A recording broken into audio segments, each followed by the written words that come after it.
Crime किया है, तो वो फैमिली क्यों सफर करे, वो पूरी फैमिली क्यों होमलेस हो जाए? उनका कोई गलती नहीं है ना, उन्होंने कुछ नहीं किया, आपने क्राइम किया, आपकी बीवी क्यों सफर कर रही है? और दूसरी कुछ लोग ऐसे मानते हैं कि ये सरकार की गुंडागर्दी है। मैं हूँ यासर मलिक। मैं आपसे ये जानना चाहती हूँ कि बीजेपी के वो एमपी और एमएलए जो आज बैठे हैं सत्ता पे, उनके घरों में कब आप बुलडोजर चलवा रहे हैं? जवाब दे।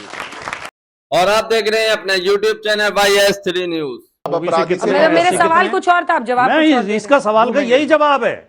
जब मलाईदार पोस्टिंग करनी होती है तो कुछ जातियों के लोग ज्यादा बैठाए जाते हैं, आपकी सूची बता रही है। अगर कोई 15-16 साल का बच्चा होगा, वो देख रहा होगा, टीवी सुन रहा होगा, खबर सोचेगा कि हमारे लॉज में ही है कि कुछ भी हुआ बुलडोजर चला दो, आप उसको जुडिशियली और डेमोक्रेटिकली कैसे समझाएंगे कि आपके एंड पे ये सही है?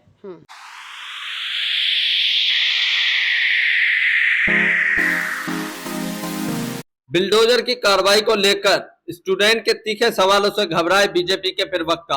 हल्ला बोल कार्यक्रम में स्टूडेंटों ने जब बीजेपी के प्रवक्ता से बुलडोजर पर सवाल पूछे तो बीजेपी के प्रवक्ता घबरा गए। बीजेपी के प्रवक्ता उल्टी सीधी बातें करने लगते हैं और जो सवाल किए जाते हैं उनके जवाब नहीं देते, जिसके बाद समाजवादी पार्टी के प्रवक्ता राजकुमार भाटी ने भी उन्हें सच्चाई दिखाई कि बुलडोजर एकदम से चलाने का क्या नतीजा मिलता है और किस तरीके से बेगुनाह को जो है सजा दी जाती है। उन्होंने अपनी एक स्टोरी भी बताई। अंजना कश्यप भी आज बीजेपी के प्रवक्ता को बचाती नजर आई, जिसके बाद राजकुमार भाटी ने उनकी भी पोल पट्टी खोलकर रख दी और कांग्रेस के प्रवक्ता ने भी उनको लताड़ा। आप लोग पूरी डिबेट जरूर देखकर जाइए। अगला सवाल जिसे आप सुशासन सर, मेरा जो क्वेश्चन कहेंगे। है वो बीजेपी के रिप्रेजेंटेटिव से है कि सर आप एक बात बताइए, जैसे कि आपने बोला कि हम बुलडोजर चलाएंगे, तो मैंने आपकी बात बिल्कुल मान ली, पर क्वेश्चन ये है कि मान लीजिए एक फैमिली में किसी एक पर्सन ने क्राइम किया है, तो वो फैमिली क्यों सफर करे, वो पूरी फैमिली क्यों होमलेस हो जाए? उनका कोई गलती नहीं है ना, उन्होंने कुछ नहीं किया, आपने क्राइम किया, आपकी बीवी क्यों सफर कर रही है? क्वेश्चन ये है। एक एक केस जहां पर भी बुलडोजर गया है, उस किसी भी केस में कोई एक ऐसा केस नहीं है जहां पे due procedure of law follow ना करा। झूठ।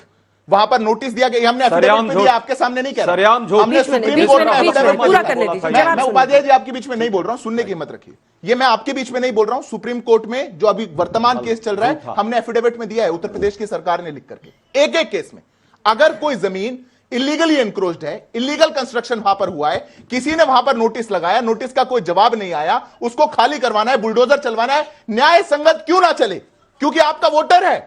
क्यों ना चले? क्योंकि उस माफिया से आप चुनावों में मदद लेते हैं, पैसा लेते हैं। क्यों ना चले? क्योंकि उसके दम पर आप वहां पे अपनी सत्ता की धसक दिखाने की कोशिश करते हैं। नहीं होगा ऐसा, बिल्कुल नहीं होगा। इससे पहले अगर हर जाति के लोग इसमें हैं और सबसे ऊपर अगर आप देखिए तो 19 ब्राह्मण है, 18 ठाकुर हैं, 16 जाट गुर्जर हैं, फिर कैसे आप कह रहे हैं कि यादवों को टारगेट कर रहे हैं? उत्तर प्रदेश के नौकरशाहों की सूची उठा के देख लें, उसमें भी बता दें कि जाट और गुजर कितने हैं और यादव कितने हैं, ओबीसी कितने हैं। मेरे सवाल कुछ और था, आप जवाब इसका सवाल का यही जवाब है। जब मलाईदार पोस्टिंग करनी होती है तो कुछ जातियों के लोग ज्यादा बैठाए जाते हैं, आपकी सूची बता रही है कि कितने मुस्लिम और यादव कितने बताए आपने?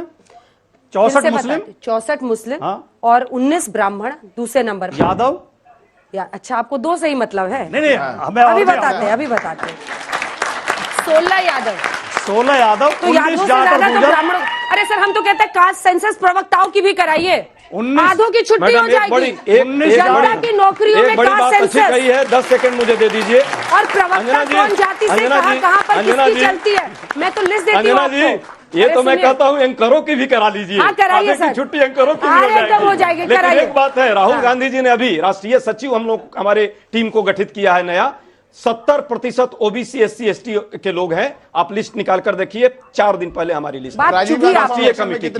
मुझे तो अच्छी लग रही है, मुझे तो अच्छी लग रही है, लेकिन सबकी होनी चाहिए कास्ट सेंसस। मेरा सवाल सिद्धार्थ यादव जी से है। दिल्ली विश्वविद्यालय छात्र संघ चुनाव की घोषणा हो गई है और हरियाणा चुनाव की भी हो गई है। आप दिल्ली विश्वविद्यालय से पढ़े हुए हैं और हरियाणा से भी ताल्लुक रखते हैं, तो आपको क्या लगता है कि ये चुनाव हरियाणा चुनाव पर कितना असर डालेगा और इसमें जाति कितना बड़ा फैक्टर है? इन्होंने तो आपको ऐसा लूज बॉल जो नहीं होता ऐसे लीजिए सर, मारिए इस पे, मारिए दनादन, बैठिए। क्या करते हैं? मैं पत्रकारिता। ओह अच्छा। किसी के साथ अन्याय होता है, हमें तभी दिक्कत होती है। अंजना जी, अन्याय नहीं होगा तो मुझे भी है, मैं पूछ लेता हूँ एक छोटी, इनकी तो दिक्कत ही दिक्कत है। मैं छोटा सा प्रश्न है, अभी जो कठुआ केस के आरोपी थे चौधरी लाल सिंह, जिनको हमने पार्टी से हटा दिया था, कांग्रेस पार्टी ने आज उनको स्टार कैंपेनर बनाया। जवाब आपने जवाब दीजिए। लाल सपोर्टर सिंह सुनिए, सपोर्टर। आरोपी नहीं, लाल मंत्री सिंह। थे हाँ, जिन्होंने मंत्री, समर्थन जिनने किया था समर्थन आरोपियों किया को। था, वो हम आपकी उनको सरकार आरोपी ने हटाया बराबर ही था। मानते हैं, हमने हटा दिया था। क्यों उसको पहले तो आपने आरोपी अच्छा किया, आपने वो कर दिया करेक्शन, नहीं तो अरे इसी मैं- तरह हम तो मिसगाइड आरोपी करते मानते हैं, रहते हैं सपोर्टर जनता को भी, आपको भी लेकिन मानेंगे। सच ये है कि उस कठुआ के आरोपियों के साथ आपने रैलियां निकाली आपने थी। चौधरी शर्म लाल करना सिंह को चाहिए स्टार आपको। कैंपेनर उसके बाद क्यों बनाया, जो आरोपियों के साथ खड़ा था? चलिए अगला जवाब प्रश्न दीजिए। लेते हैं। इस मुद्दे पर ना कोई ना बोले, आप में से कोई इसमें दूधुला, वो तो जीरो देंगे टॉलरेंस जवाब। टुवर्ड्स क्राइम अगेंस्ट वुमेन, किसी का ये फॉर्मूला नहीं है। मेरा सवाल ये है कि कुछ लोग ऐसा मानते हैं कि बुलडोजर की जो कार्रवाई है तो वो सबसे सही तरीका है, न्याय का और फास्ट तरीका है, और कुछ लोग ऐसे मानते हैं कि ये सरकार की गुंडागर्दी है। तो आपके ओपिनियन में ये क्या है कि क्या इसका कुछ अल्टरनेटिव वो निकल सकता है सॉल्यूशन? जवाब देते हैं। मेरा सर आप दोनों से सवाल है। सर एक बात बताइए, आपने बोला कि अभी सबसे ज्यादा वुमेन हेरेसमेंट्स एंड रेप्स जो होते हैं यूपी में होते हैं, तो सर वहां पे सबसे जल्दी उनको सजा भी दी जाती है, भले ही एनकाउंटर किया जाता है बट दी जाती है। मतलब आप ही बताइए कि जब आपकी सरकार थी तो निर्भया के लिए फिर इतने सालों तक हमें क्यों वेट करना पड़ा? निर्भया एक साथ जवाब लें। नमस्कार, मैं आयुष कानपुर से। मानना तो सर मेरा भी यही है कि लातों के भूत बातों से नहीं मानते, लेकिन अगर कोई 15-16 साल का बच्चा होगा, वो देख रहा होगा, टीवी सुन रहा होगा, खबर सोचेगा कि हमारे लॉज में ही है कि कुछ भी हुआ बुलडोजर चला दो, आप उसको जुडिशियली और डेमोक्रेटिकली कैसे समझाएंगे कि आपके एंड पे ये सही है? ठीक। सर नमस्कार, मेरा नाम भूमिका है, मैं छत्तीसगढ़ से हूँ। माइक छोड़ दीजिए। मेरा सवाल भाजपा के प्रवक्ता से है कि आपने कहा कि सुप्रीम कोर्ट बीजेपी को अप्रिशिएट करती है जो वो बुलडोजर चला रहे हैं। मैं आपसे ये जानना चाहती हूँ कि बीजेपी के वो एमपी और एमएलए जो आज बैठे हैं सत्ता पे, उनके घरों में कब आप बुलडोजर चलवा रहे हैं? जवाब दे दीजिए। चलिए, बुलडोजर पे बहुत सारे प्रश्न हुए हैं तो उसका जवाब दीजिए। देखिए, पहली बात तो जो एक बैलेंस की बात पूछी गई थी और कानून की बात, मैं पेशे से खुद वकील हूं। देश तो कानून के आधार पे ही चलेगा। देश चलेगा जो हमारे कानून में लिखा हुआ है। बुलडोजर भी कानून के आधार पे ही चलता है। जहां इलीगल ऑक्यूपेशन होगा, इलीगल एनक्रोचमेंट होगी, वहां पर बुलडोजर चलेगा, इसमें बात में कोई दो राय नहीं है। रही बात क्या यह चलना चाहिए, क्या यही तरीका है? तरीका तो यह है कि किसी के मन में भी अगर अपराध करने को लेकर के विचार आता है, अगर वो कोई किसी बहन बेटी की आबरू को छीनने का प्रयास करता है, तो उसके मन में दहशत होनी चाहिए, बिल्कुल होनी चाहिए, इसमें कोई दो राय नहीं है। और हम कितने लोग कानून संगत को एक दहशत सर्वे यहाँ देंगे। करते हैं, कितने लोग ये मानते हैं कि अगर कोई बलात्कार जैसे केस का आरोपी है और उसका घर अवैध है तो वहां बुलडोजर चलना चाहिए? यस, जवाब यही है। कोई ऐसा है जो मानता है कि बुलडोजर, क्योंकि मुझे लग रहा है सबने हाथ उठाया है, कितने लोग मानते हैं कि बुलडोजर नहीं चलना चाहिए? एक इधर से, 2, 3, 4, 5। एक प्रश्न मैं अपनी बात पूरी कर दूं। उपाध्याय जी, जनता से प्रश्न करेंगे। नहीं, ठीक है, मैं एक बार आपकी उनको बस बात पूरी ऑडियंस करूं। है अब आप मेरे को अंजना जी, इसके उपाध्याय बाद। जी, मैं बस बात पूरी कर रहा हूं। अब आप मुझे अंजना जी एक बात बताइए, अभी प्रयागराज में एक सर्वे हुआ, 270 मदरसे हैं वहां पे, उसमें से सिर्फ 72 हैं जिनको ऑथराइज्ड है।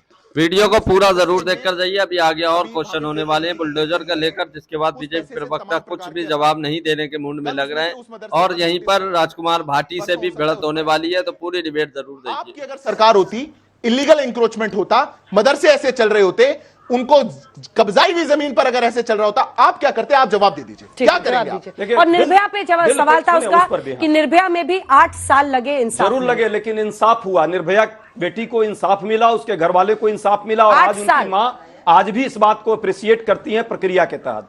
जहां तक बात 10 सेकंड, जहां तक बात है, हमारे साथी ने कहा, मैं एक प्रश्न इनसे कर रहा हूं। आप क्या- अरे प्रश्न का जवाब प्रश्न थोड़ी हो सकता है, आप क्या करेंगे उन पे? बुलडोजर जो है कानून के तहत चलना चाहिए, कानून के तहत या बाबा के illegal है। तहत चलना चाहिए, नहीं, illegal या है। मामा के तहत चलना illegal- मैं चाहिए, आपको बताता या हूं, किसी illegal चाचा है। के आप तहत जवाब चलना दीजिए ना, मैं चाहिए। प्रश्न मैं पूछ रहा एक हूं। प्रश्न कर रहा हूं भाई, Illegal है, encroachment है। अब बताइए क्या करेंगे? जिम्मेवार होना चाहिए या कानून जिम्मेवार होना चाहिए? कानूनी प्रक्रिया के तहत बुलडोजर चलना चाहिए, हम सभी चाहते हैं, लेकिन आप कानूनी प्रक्रिया के तहत नहीं, आपको सियासत करनी है, जाति और धर्म देख जवाब के नहीं बुलडोजर आया। चलाना है, और गलत दिल पे हाथ बने हुए रखिएगा, मदरसे पे तो आप जहां पर मानिएगा fake कि currency देर की अरे रात बुराई हो रही है, अगर जवाब जाति नहीं देखकर आया। चलाते तो 19 ब्राह्मणों पर चलाते क्या? इनकाउंटर की बात है, पॉलिटिक्स जो क्राइम क्रिमिनल कोई भी हो उसको कराइए ना, लेकिन बुलडोजर जो आप चला रहे हैं, अच्छा। ये जो कर रहे हैं कि बुलडोजर घर ध्वस्त करना है क्योंकि इलीगल इंक्रोचमेंट जवाब नहीं आया। इलीगल जल्दी से मनुष्य, इंक्रोचमेंट नहीं है, पहले एफआईआर होती है, हाँ। उसके बाद जो है आपने उसी समय ये कहानी बनती है। साहब अखिलेश जी कह रहे हैं कि अब सारा बुलडोजर गोरखपुर की तरफ मोड़ देंगे। वो कहते हैं सबसे एक सेकंड अखिलेश बाबू ने एक अलग लड़ाई छिड़ गई, उस पर भी जवाब दे दीजिएगा। अखिलेश बाबू कह रहे हैं कि अब सारा बुलडोजर गोरखपुर की तरफ भेजेंगे। फिर योगी जी कहते हैं कि हर कोई बुलडोजर नहीं चला सकता, वो कहते हैं दिल और दिमाग चाहिए, ये कहते हैं दिल दिमाग से नहीं स्टीयरिंग से चलता है। फिर इधर से आ रहा है ये बुलडोजर पर जो जंग है दोनों तरफ से क्या सियासी फायदे के लिए नहीं है? 10 सीटों के उपचुनाव पर। लेकिन बहुत 10 सेकंड में मैं एक बात जवाब देना चाहता हूं, क्योंकि आज ज्यादातर जो छात्र बैठे हैं इन्हें अभी समाज में जाना है, अभी इन्हें ज्यादा समाज की असलियत पता नहीं है, जमीनी सच्चाई पता नहीं है। मैं 3 ऐसी घटनाओं को प्रत्यक्षदर्शी हूं अंजना जी, मैं खुद गवाह हूं इसी जिले में नोएडा में। उन्हें लोगों को अलग अलग टाइम में पिछले 30 साल में मर्डर के केस में जेल भेजा गया। 6 महीने बाद, 4 महीने बाद, 3 महीने बाद पता चला कि जिसके मर्डर में जेल भेजा गया था वो जिंदा है। फिर उन्हें जेल से बाहर निकाला गया। अगर उन्हें पुलिस ने तुरंत न्याय दे दिया होता, गोली मार दी होती, तो उन्हें न्याय कौन देता? वो निर्दोष कैसे बचते? इसलिए सजा दो, लेकिन कानूनी प्रक्रिया से दो। ये जो हमारे संविधान निर्माताओं ने, हमारे कानून निर्माताओं ने इतनी बड़ी किताबें तैयार की हैं, इनमें प्रावधान लिखे हैं, वो इसलिए लिखे हैं कि कोई तानाशाह हमारे साथ अन्याय ना कर सके। तो इस नियम से तो आप लोगों को ममता दी को समझाना चाहिए। वो कह रही है कि 10 दिन में फांसी दे दो आरोपी। वो कानून बना रही है, लेकिन कानून 10 दिन नहीं कह रही। 10 दिन में तो चार्जशीट निर्भया में 18 दिन लगे थे, गुड़िया में 60 दिन। मुझे तो ये भी याद है कि चार्जशीट कितने दिन में पुलिस करती है? 10 दिन में फांसी हो जाएगी। जो एक्ट लेकर आई अंजना जी, आपने पढ़ा है वो 31 दिन में पुलिस कार्रवाई, जांच पूरी हो, फिर 40 दिन के अंदर सुनवाई होकर सजा दे दी जाए। 70 दिन तो वही कह रही हैं। 21 दिन प्लस 15 36 पढ़िए पहले 21 दिन उन्होंने कहा कि 21 दिन में आप जांच पूरी करके चार्जशीट कीजिए प्लस 15। लेकिन कानून में हो जाएगा 10 दिन। उनके तो आपको 35 दिन में भी ऐतराज है, इनके 2 घंटे में भी आप न्याय भाई साहब आप समझ नहीं रहे हैं, आप माइंडसेट से आए हैं, उधर भी प्रश्न कर रही हैं। आपसे भी रहता ही है, हमें तो इनके विरोध में बोलना। अंजना जी मैं 10 सेकंड लूंगा। मैं बिल्कुल सहमत हूं भाटी जी से कि देश कोई भी न्याय, कोई भी अपराधी वो कानून संगत चलना चाहिए, ताकि कोई भी सरकार आए वो उसका दुष्प्रयोग ना कर सके और ऐसी घटना ना हो। पर कोई भी तुष्टीकरण करने वाला वो अपराधियों को भी इसलिए ना छोड़ दे क्योंकि जाति से कुछ लेना है, वो इसलिए अपराधियों को ना छोड़ दे क्योंकि माफिया से कुछ लेना है। ये भी देखना पड़ेगा। ऐसा हुआ है जब तुष्टीकरण करने वालों ने इसलिए छोड़ दिया क्योंकि जाति। कभी उदाहरण के साथ बताए। उदाहरण के साथ मुख्तार अंसारी 60 केसेस का आरोपी फतिया पड़ रहे थे जाकर के, जिसने हजारों लोगों को मार डाला। क्या जरूरत पड़ी थी एक पूर्व मुख्यमंत्री को फतिया पढ़ने की वहां जाकर के? क्या जरूरत थी मुझे बताइए आप? अतीक अहमद के वहां क्या जरूरत थी जाने की? पर आप माफियाओं के साथ खड़े होते हैं तुष्टीकरण के। बात जितनी कर लें, लेकिन ब्रिजभूषण सिंह और अजय टेनी के बेटे को आपने सजा क्या दी है तो सब जानते हैं। जहां तक बात आपने कही, बेटे को क्या सजा दी?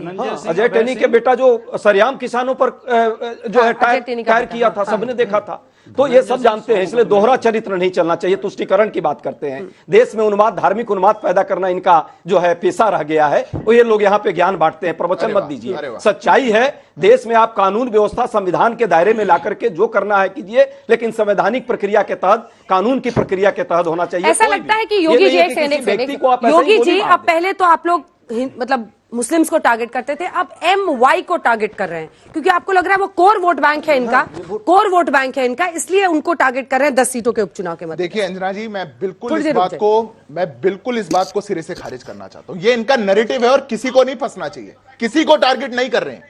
आपने भी खुद आंकड़े बताए कौन कौन मरा था, कितने यादव थे उसमें, उससे ज्यादा जाति वाले लोग हैं ना। आप अपराधियों में भी जातियां देखेंगे तो देश कैसे चलेगा?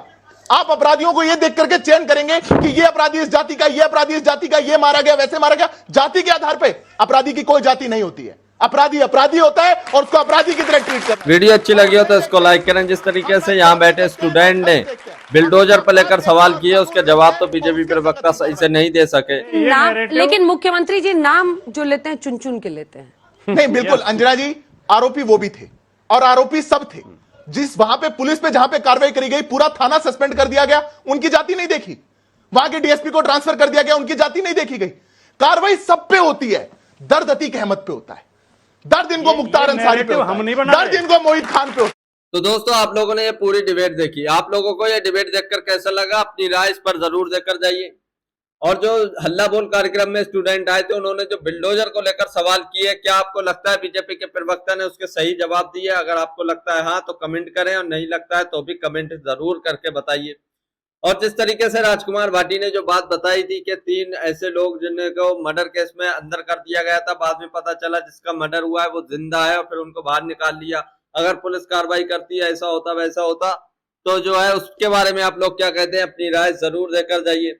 और आज जो अंजना ओम कश्यप ने एंकरिंग की है, यानी फिर से वो बीजेपी की तरफ से खेलती हुई नजर आई, बीजेपी को बचाती हुई नजर आई, उसके बारे में आप लोग क्या कहते हैं, अपनी राय जरूर दीजिए। अगर आप भी गौतम मीडिया का विरोध करते हैं तो हमारे चैनल YS न्यूज को अभी सब्सक्राइब कीजिए, वीडियो अच्छी लगी हो तो इसको लाइक भी कीजिए।